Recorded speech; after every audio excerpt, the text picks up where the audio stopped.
Julian and Joanna were two amateur ghost hunters who were always on the lookout for their next adventure. They heard rumors of an abandoned mining town that was said to be haunted by the spirits of miners who had lost their lives in the dark, treacherous tunnels.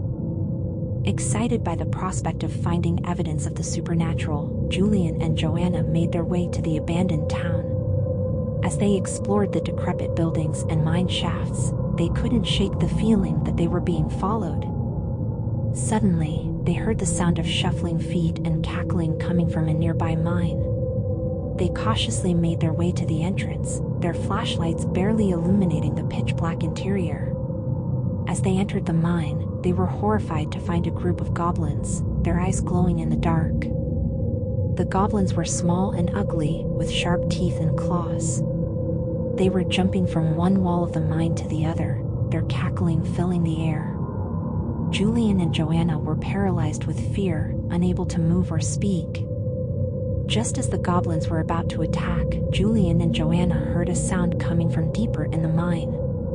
It was the sound of something large and heavy dragging itself towards them. The goblins turned and disappeared into the darkness, leaving Julian and Joanna alone. As they made their way out of the mine, they were filled with a sense of dread. They knew that they had encountered something that was beyond their understanding, and they were more scared than they had ever been before. Days passed, and Julian and Joanna started to notice that their behavior was becoming more and more strange.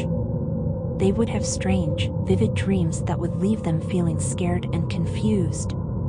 They felt like they were being watched, and they couldn't shake the feeling of dread that had taken hold of them. They then found out that the goblins they had encountered in the mine were not actually goblins, but rather the spirits of the miners who had died in the mine. The miners were seeking revenge on the living who had disturbed their resting place, and they had used their fear of the goblins to control Julian and Joanna's minds, twisting and manipulating them until they were under their control. Julian and Joanna were now trapped in the mine, their minds and bodies controlled by the vengeful spirits of the miners. They were forever bound to the dark and treacherous tunnels, never to be seen or heard from again. As time passed, more and more people began to disappear in the abandoned mining town. The locals whispered that the miners were seeking revenge on anyone who dared to enter their territory. Despite the warnings, thrill seekers and ghost hunters continued to make their way to the abandoned town, lured by the promise of encountering something truly sinister. But none of them ever returned, and their disappearances only added fuel to the rumors of the vengeful spirits of the miners.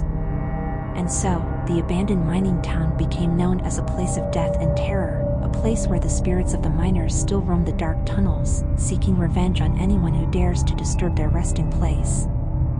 And as the years passed, the legend of the haunted mining town grew, with tales of strange noises, ghostly apparitions, and the cackling laughter of the goblins echoing through the dark and eerie passageways.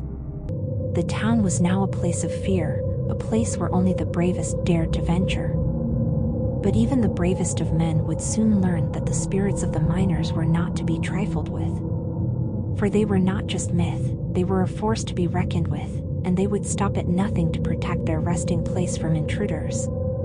And so, the abandoned mining town remained a place of fear and terror, a place where the spirits of the miners still roam, seeking revenge on those who dared to enter their domain.